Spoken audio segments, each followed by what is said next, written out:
Bonsoir à tous et bienvenue dans votre journal. Voici les titres. Alassane Ouattara a présidé ce jeudi le tout dernier conseil des ministres de l'année au palais de la présidence. Le chef de l'État et sa ministre ont prorogé la procédure spéciale de déclaration de naissance, de rétablissement d'identité et de transcription d'actes. Au même moment, les sénateurs étaient réunis à Yamoussoukro pour la deuxième session ordinaire. Ce sont 7 projets de loi qui ont été examinés. Et nous irons au palais de la présidence de la République une seconde fois. La première dame a invité les enfants pour une journée de fête. Comme à son habitude, Dominique Ouattara leur a offert beaucoup de cadeaux. Après 3 mois de travaux, la deuxième session ordinaire du Sénat vient de refermer ses portes à Yamoussoukro. Ce sont 7 projets de loi qui ont été examinés par les sénateurs pendant cette session qui s'est achevée aujourd'hui. Totale satisfaction, vous le verrez, pour Kandia Camara, la présidente de la Chambre haute du Parlement ivoirien. Le récit de Nikiema Moussa. Ouvert depuis le 10 octobre, le Sénat vient de clôturer sa deuxième session ordinaire de l'année 2024. Au cours de cette seconde session, les sénateurs ont examiné 7 projets de loi et organisé 2 événements majeurs, notamment le colloque des Sénats d'Afrique et le forum de la diaspora ivoirienne.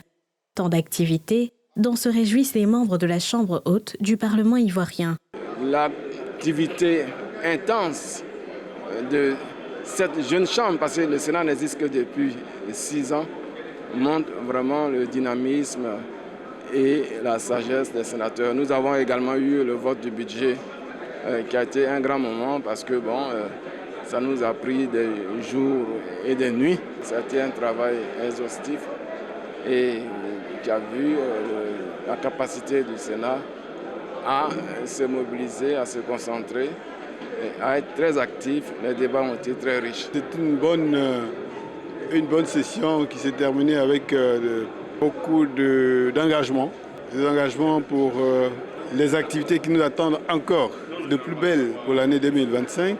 Ainsi, conformément aux dispositions de l'article 94 nouveau, alinéa 5 de la Constitution, Kandia Camara procéda à la clôture de la deuxième session ordinaire de la Chambre à Yamoussoukro. Le bilan est très riche. Nous avons pu voter 7 projets de loi. Nous avons organisé des événements internationaux et tout cela a connu un succès. Mais en plus de cela, évidemment, nous avons eu 2 séances d'information parlementaire ici. Le programme a été très riche cette année. Mais pour les prochaines, surtout pour la prochaine année, évidemment, nous avons plusieurs travaux qui auront lieu, notamment le forum des collectivités territoriales. Notons que la présidente du Sénat a été désignée présidente de la nouvelle association des Sénats d'Afrique depuis octobre 2024. La prochaine session, quant à elle, débutera 7 jours ouvrables, après celle de l'Assemblée nationale.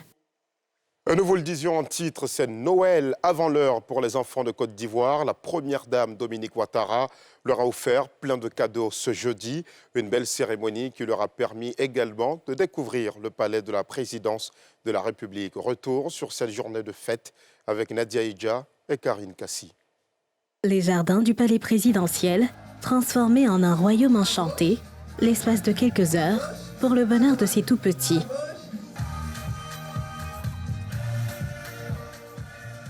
Ils y ont été invités par la première dame, Dominique Ouattara, pour le traditionnel arbre de Noël qu'offre sa fondation Children of Africa.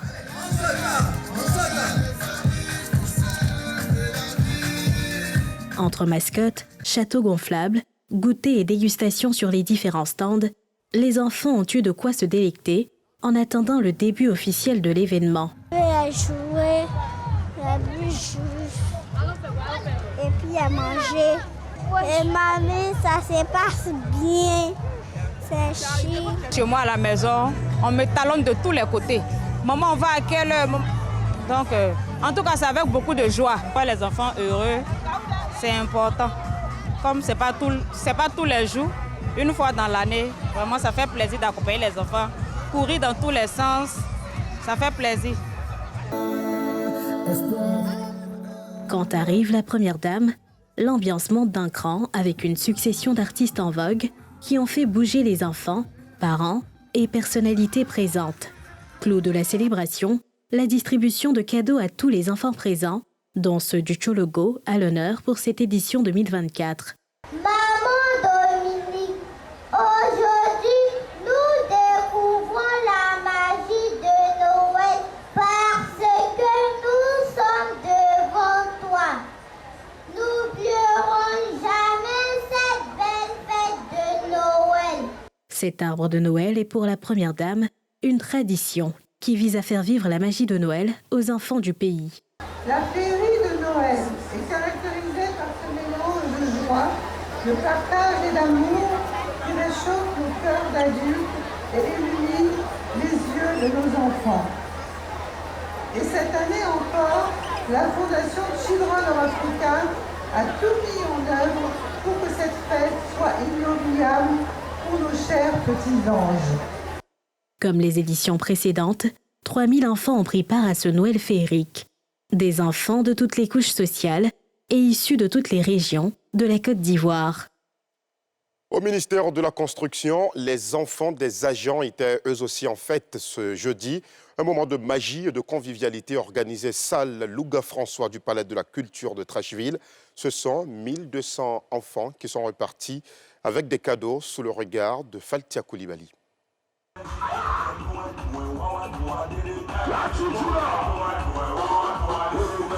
C'est à la salle Louga François que 1200 enfants des agents du ministère de la Construction, du Logement et de l'Urbanisme ont reçu des cadeaux autour d'un grand arbre de Noël. Moment festif marqué par une décoration féerique, du spectacle et des remises de cadeaux. Nous sommes très heureux d'être à l'honneur ce jour et nous sommes émerveillés par toutes les belles choses que nous avons vues ainsi que les beaux cadeaux que nous avons reçus. En remerciement de tous vos efforts pour nous rendre heureux, nous nous engageons à être sages, à respecter les grandes personnes, à obéir à papa et maman et à bien travailler à l'école pour que vous soyez encore plus fiers de nous. Nous, les agents, nous sommes vraiment contents pour cette fête que le ministre offre à nos enfants. Cette initiative permet aux enfants de jouer, de s'amuser avec les artistes. Et ces présents que les enfants reçoivent, ils sont vraiment heureux. L'événement, qui est une première dans l'histoire du ministère, s'inscrit dans la volonté de valoriser l'importance de la famille au sein de l'institution. Vraiment dans cet esprit-là, familial, convivial, festif que nous nous sommes retrouvés aujourd'hui. Le message est celui du ministre qui félicite bien sûr tous les employés du secteur de la construction à travers la mutuelle qui est aujourd'hui célébrée. C'est pour nous dire que nous sommes ensemble, nous sommes une famille et nous pensons, nous nous aidons, nous nous entraidons les uns les autres, des plus grands, des travailleurs, des travailleuses du secteur de la construction jusqu'à leurs enfants. Le rideau est tombé sur cette première édition du dénommé Giga Arbre de Noël féerique, mais les souvenirs qu'il a créés resteront gravés dans le cœur des 1200 enfants présents. Le Rotary Club Abidjan Treichville célèbre la Noël autrement. Le club service a initié la dictée de Noël, un concours qui a réuni 80 participants issus de 40 écoles de la commune de Treichville. Et c'est Ibrahim Kano, élève en classe de CM2, qui a remporté cette première édition. Le témoignage de Nikiema Moussa et Tanguy Conan. En conséquence, virgule, je leur retire tous les prix. Première édition de l'édictée de Noël, organisée par le Rotary Club Abidjan Treichville, en collaboration avec la mairie de la commune. À la pratique, les premiers et deuxièmes des classes de CM2 de 40 écoles de la commune. Pour changer le monde, il va falloir travailler et commencer par l'éducation. Et monsieur le ministre et tout son conseil municipal pensent que c'est par des actions de telle envergure que nous pouvons changer toute la population et en commençant par les tout petits, nos élèves, nos enfants, qui sont dans une période festive, mais nous pensons qu'on peut apprendre en jouant. Et c'est ce qui a motivé cette organisation. Dans les 7 axes du Rotary, l'éducation apparaît au 5e rang.